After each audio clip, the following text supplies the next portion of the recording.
Magandang hapon mga kapanalig. Welcome sa programang Usapang KKK. Kalusugan, Kagalingan, at Kagandahan. Ako po si Ivy at kasama natin si Dr. Irene Lim. Para po sa inyong mga katanungan, maaari po kayong mag-text sa 0922-875-2899, 0925-896-1689 at 0917-810-6169. Para po sa may mga YouTube at Facebook, pwede niyo po hanapin si Dr. at nyo lang po ang Dr. Irene Lim. Gandang hapon, Doc. Magandang hapon po sa inyong lahat at welcome po sa ating talakayan sa Usapang KKK. Ang inyo pong lingkod, si Dr. Irene Lim, ang magbibigay na naman po sa inyo ng panibagong kaalaman. And always remember that knowledge is power. Ligtas ang may kaalaman. And when you lose your health, you will lose everything. And ako po ay hihingi ng inyong like, paki-share na rin po, and paki-click po yung notification bell for subscription para po pag may bago kaming upload, mano-notify po kayo, no? Kung may mga na-miss out po kayong episode, pwede nyo pong i-search dyan, no? At kung may mga hindi ho naintindihan, pwede nyo hong ulit-ulitin yung video, no? For our announcement, ang atin pong anti-aging soap and whitening soap, so available po sa Shopee, look for IV, anti-aging and whitening soap. Ito po ay nakakabata, yung anti-aging nakakabanat ng skin, no? Nakakabawas ng wrinkles, and yung whitening soap po, very effective po sa pagpapaputi. And lagi nga nating sinasabi, kahit pareho ho kayo ng ganda, ng height, ng intelligence, damit, lamang po palagi ang mas maputi, no? At syempre ho, mas kutis yayamanin po kayo pagka maputi ang complexion ninyo, no? Hindi ho natin maiiwasan na kailangan po gagawa ho tayo ng mga simpleng paraan wherein magiging presentable ho tayo sa tingin ng ibang tao. Kasi minsan ho, ang first impression ho is lasting, di ho ba? Hindi ho natin maiaalis na ang panglabas na kaanyuan ay nakadadagdag po sa respeto sa atin ng ibang tao. And gawin nyo na ho itong pangregalo sa inyong sarili. Ha? Affordable naman po ito. Gamitan nyo ho ng espesyal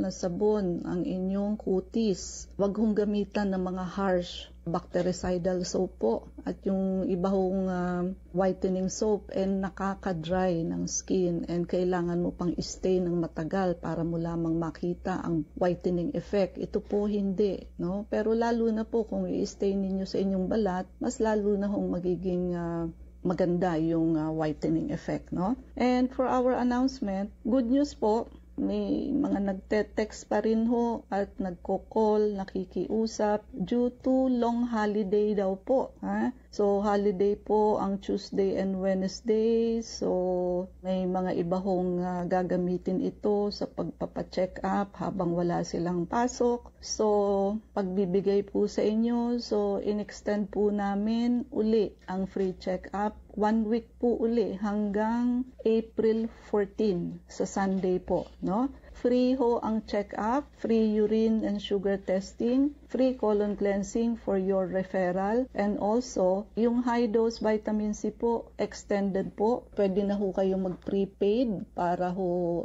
kahit kailan nyo yan gamitin ay pwede, wala hong expiration, and transferable ho ito, pwede nyong pangregalo sa mga mahal nyo sa buhay. And also, yung promo package ho namin, so buy 2 plus 1. Pag bumili ho kayo ng 2 detox, may free ho kayong isa. Yung free ninyo, pwedeng vector scan, pwedeng 1-day blood cleansing. Or kung isang detox at isang blood cleansing, ang free nyo ho is vector scan. So, mas malaki ho ang savings ninyo dito kasi ho may free. Yung dati po natin, discounted lamang po. No? Now, ang atin hong vector scan, it catches the body before the onset of diseases. So, ibig sabihin, wala pa ho kayong symptoms, wala pa kayong yung mga laboratory nyo normal pa ho, But si vector scan ho, sasabihin na sa atin kung ano ang mga upcoming sakit like diabetes. Wala pa kayong symptoms, normal pa ho ang FBS ninyo, HbA1c, magsasabi na ho siya ng diabetes. Ibig sabihin, nase-sense niya na yung katawan ninyo, yung frequency ng katawan ninyo is papuntang diabetes. At yung may mga lahi ho ng cancer, so malalaman na ho ninyo ahead kasi lalabas ho sa result yung 3 root cause ng cancer. And also yung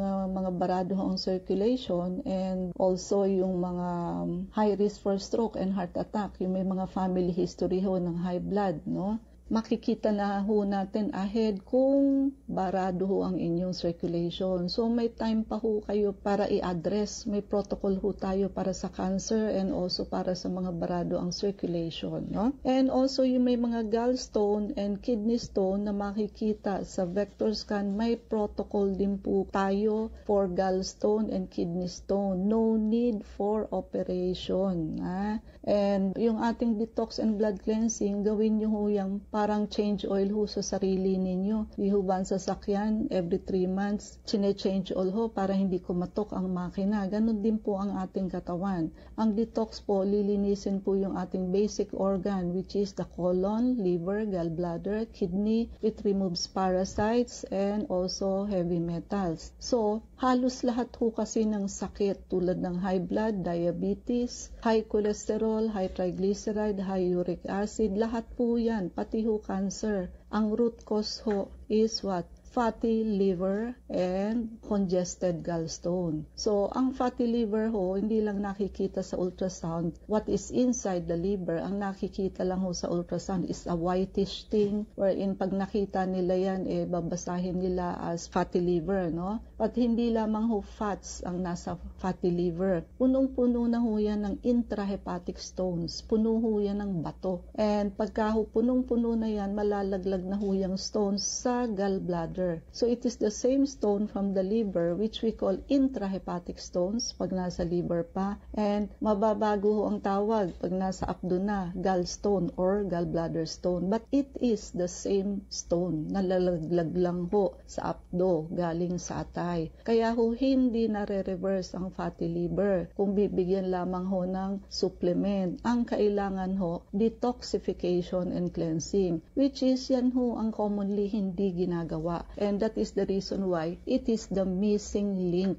Kaya ho, pag wala hong detox, puro lamang ho band-aid treatment ang nangyayari. May high blood ka, ito ang pangbaba ng BP. Masakit ang tiyan mo, ito ang mga proton pump inhibitor. But never did they address the root cause, which is the congested liver and gallbladder at iba pa hong sakit. Kaya palagi kong sinasabi sa inyo na mag-detox and blood cleansing. Marami hong hindi nakakaalam yan. Kaya nga ho, araw-araw pinaliliwanag namin sa inyo. Pag yan ho, nagawa ninyo, maa-address ho ang root cause ng halos lahat ng sakit at yung mga wala pa namang sakit, magiging health prevention ho. Marami kayong sakit na hindi na ho dadapo sa inyo kung lagi hong malinis ang katawan ninyo. Blood cleansing, bukod ho sa mahahydrate ang dugo ninyo, gaganda ho ang circulation ninyo. Mapapatay ho lahat ng klase ng germs from bacteria, virus, fungus, protozoans, and even parasite, no? So, lalo na ho yung may mga history ng amoeba. Ang amoeba ho, yung egg,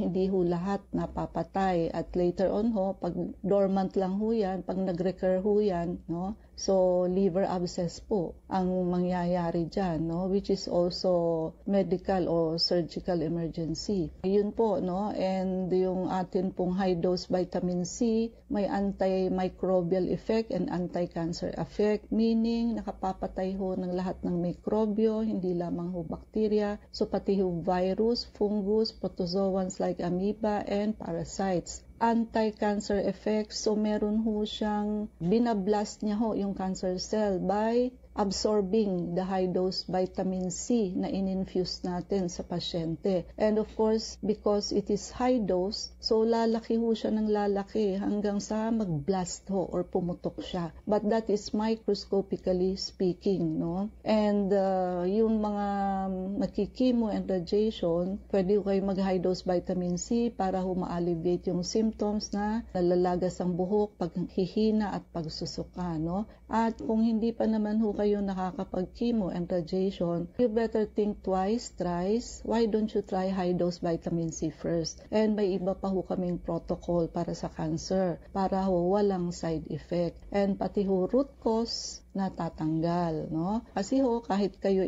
chemo, radiation, opera, yung existing bukol lang ho ang tatamaan niyan. Yung root cause ho, which is parasite, fungus, and isopropyl alcohol, hindi ho yan matatanggal, which is yan ho ang gamat ng cancer. So, uulit pa rin ho and magre-recur and magme-metastasize, no? And ang high-dose vitamin C ho ay nakakaganda, nakakaputi, at nakakapino ho ng skin. Bukod po doon ay lalakas po kayo, ha? Beauty from the inside out. Yan ho ang palaging na-i-offer namin sa pasyente. Wala ho kaming gagalawin sa inyo outside physically, but dahilan ho sa magandang effect ng aming mga protocol and treatment sa katawan ng pasyente, nakikita ho sa labas. Gumaganda at bumabata po ang pasyente. So bukod ho doon, marami pa tayong ibang blood cleansing tulad ng laser, ozone, ultraviolet. Yan ho lahat ay magagaling, no? So wala hong dahilan para hindi kayo gumaling sa amin. Kung kayo ho ay hindi gumaling, ibig sabihin hindi kayo nagpagamot or pinutol ninyo ang treatment, no? So ang tatalakayin natin sa hapong ito ay tungkol po sa PCOS. Ano ho bang ibig sabihin yan? Polycystic ovary syndromes. Ito ho ay isang hormonal disorder common among women of reproductive age. Alam nyo, noon po, wala naman ganitong mga kaso. Actually, hindi man lang ho ito napag-uusapan. But lately, kailangan ho pag-uusapan na natin dahilan sa dumarami at actually marami na ho ang may ganitong simptomas, no? And actually, kadalasan, accidental finding or incidental finding ang nangyayari. Why? Minsan ho, ang reason ng pagpapacheck up is what? Acne. Na pimples ho, na hindi magaling-galing, in-antibiotic na, lahat na po ginawa na, ay hindi pa rin ho maalis-alis. Then pag nagpa-check up ho, tsaka ho madidiscovery may PCOS pala ang pasyente. Yung iba naman ho pasyente, tumataba, na lahat na hulang pagre-reduce ay ginawa na pero wala hong effect. So, magpapacheck up, tsaka ho madidiscovery may PCOS ang pasyente. Now, ano ho ba ang mga possible cause? Actually, yung exact cause po is not fully understood, but there are several factors that may contribute to its development. Number one ho, yung may insulin resistance. So, marami hong kababaihan na may PCOS ang merong insulin resistance, wherein yung cells ho ng katawan hindi ho nagre-respond masyado sa insulin. So, syempre ho, di ho ba ang insulin ang susi natin? Sasamahan niya o i-escort niya si sugar galing sa dugo, papuntang cells para makapasok. But kahit na ho sinamahan ng insulin, hindi ho makapasok si sugar. So, it will remain in the blood. And this can cause increased androgen production by the ovaries. Ganun po yun. Pagka hindi ho nakakapasok sa cell at it remains in the blood, tataas po ang male hormone production ng ovaries, leading to symptoms like magkakaroon ho ng mga irregular period and acne. Hormonal imbalance, so characterized by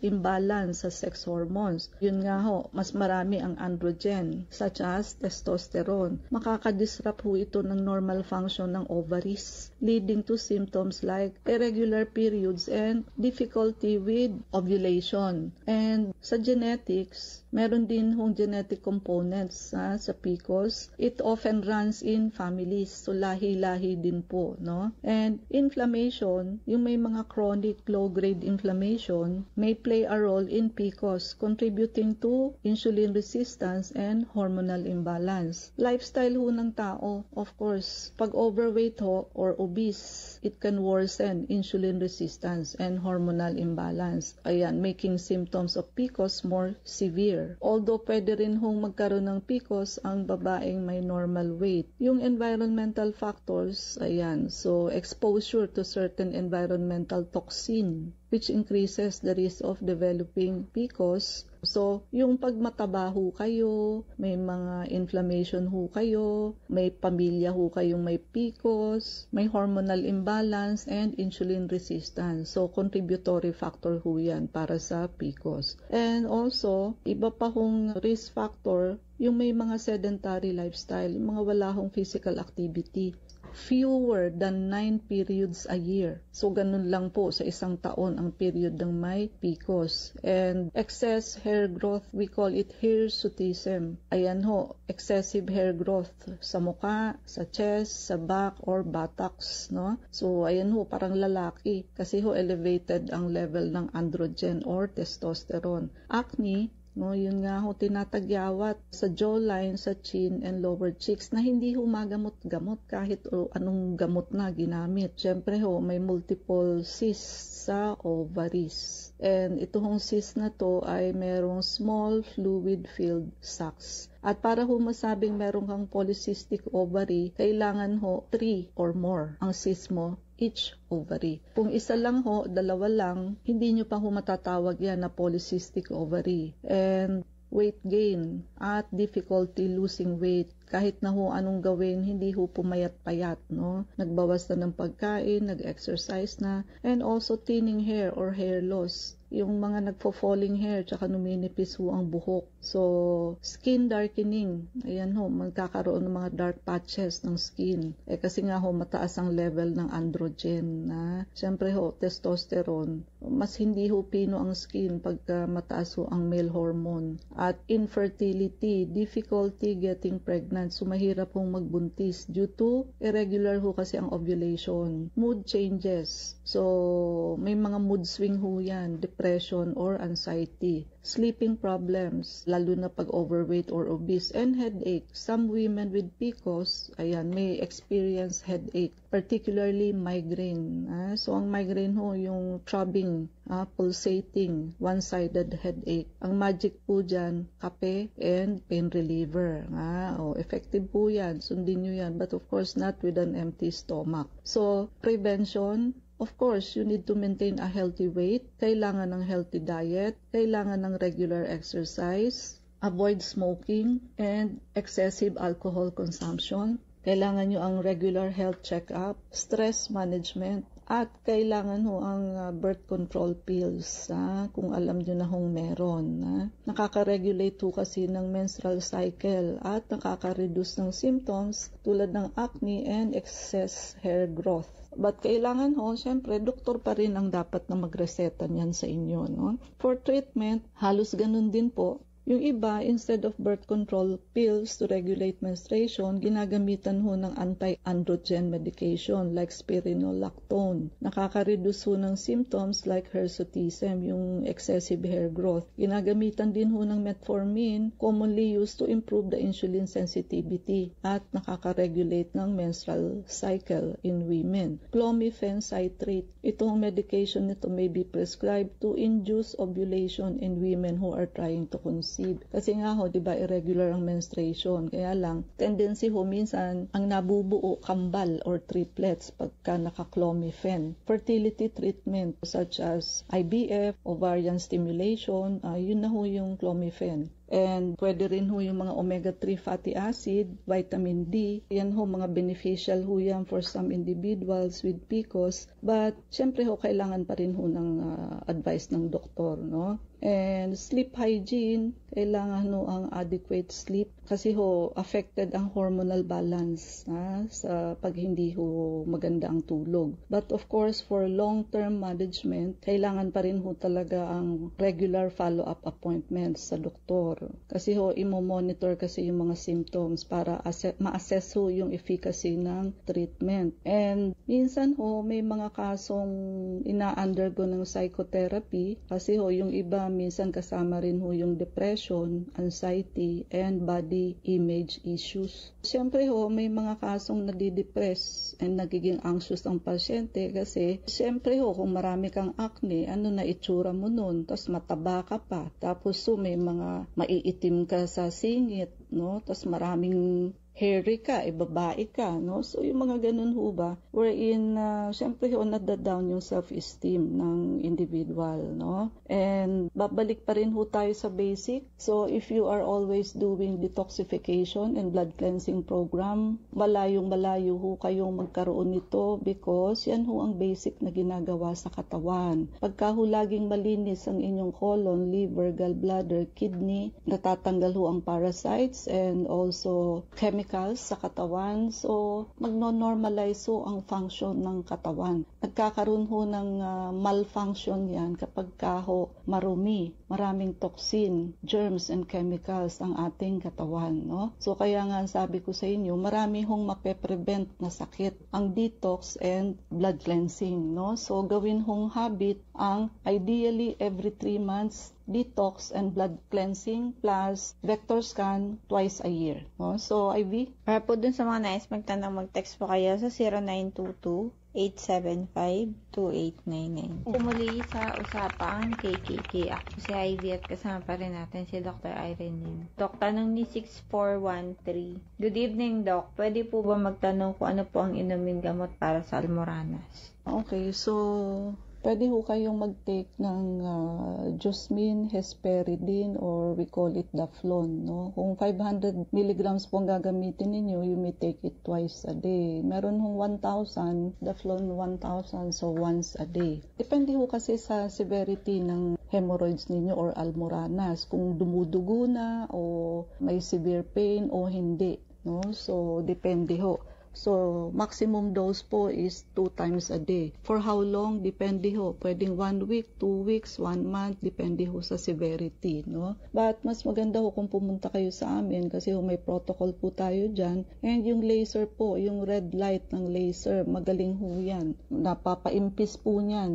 Ang hemorrhoids po is a kind of what? Varicosity. Kaya ho yung Daflon na yan, so both for hemorrhoids and varicose vein po yung ginagamit because ang hemorrhoids is a kind of varicosity. So ganun din po, kung ang laser ho ay nagpapaganda ng sirkulasyon ng dugo, ganun din po, mapapaganda niya ang ating ugat. So liliit po yung hemorrhoids, no? And meron ho tayong suppository para dyan, which is very effective, no? Ilan tayong oras, so mangyari po lamang na kayo magpalista kung kayo magpapa-check up. So Unit 1101, Clinica Medica 101, Centuria Medical Makati, Salamanca Street, corner Kalayaan Avenue, Makati City. So ang landmark ho natin is along Makati Avenue, yung corner General Luna Street. Everyday ho open ang clinic, pati na rin ho Saturday and Sunday and even holidays. So kailangan lamang ho magpalista kayo ahead. Ivy, mga numero. Pwede po kayong tumawag sa 546-9412-0922-875-2899. Pwede rin po kayong mag-text sa 0925-896-1689 at 0917-810-6169. Prevention is better than cure and health is the best investment. Regaluhan niyo po ang inyong sarili ng pagpapacheck up para ma-auscultate namin ang likod ninyo, maagapan ho kung kayo ay may walking pneumonia since wala nga hong symptoms, no? Nandiyan lang ho yan sa paligid-ligid natin and karamihan ho elderly and diabetic patient ang kinakapitan yan. You will not know unless ma-auscultate ang likod ninyo. Chest x-ray is not accurate, no? Huwag niyo hong iasa sa x-ray. Marami hong nadisgrasya sa normal chest x-ray. And sabayan niyo na ho ng pagpapa-vector scan, detoxification and blood cleansing program kasi yan ho ang root cause ng halos lahat ng sakit. Lalo na ho ngayon na in-extend po namin ng 1 week again ang free check-up, free urine and sugar testing at free colon cleansing for your referral. In-extend po para po sa inyo inyo dahilan daw ho sa long weekend, no? So sige ho, pagbibigay, no? Pag ito naman po hindi nyo pa na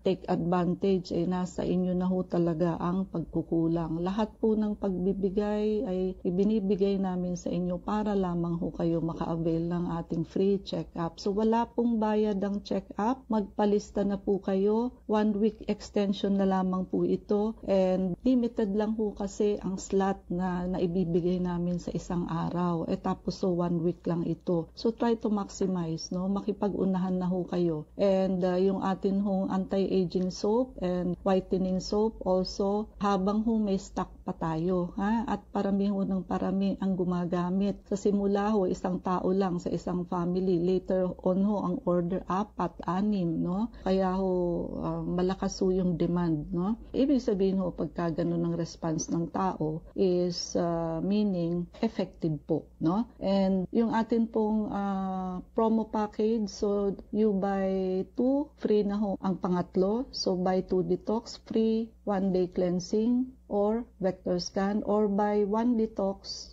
1 blood cleansing, ang free nyo ho is what? Vector scan. And yung high dose vitamin C ho, of course, may antimicrobial and anti-cancer effect, nakakaganda ho, nakakaputi, nakakapino ng skin, so mag-glow ho kayo from the inside out. And malakas pa ho kayo. Isa ho yan sa pinaka-natural na way ng pagpapaganda. Ayun ho, ginagamit na rin ho ito sa US and sa mga hospital ho, no? So i-prepaid nyo na ho ito habang extended po para wag na ho kayong mapagsarahan, and also wala hong expiration kung kailan ninyo gustong gamitin, and transferable ho ito, no? So Ivy? Maraming salamat mga kapanalig sa pakikinig sa amin sa hapong ito. Abangan niyo po muli kami bukas, alas 4 hanggang alas 4:30 ng hapon sa programang Usapang Kikiki. Kasama natin si Dr. Irene Lim, ako po si Ivy, at sumainyo ang katotohanan. Salamat po.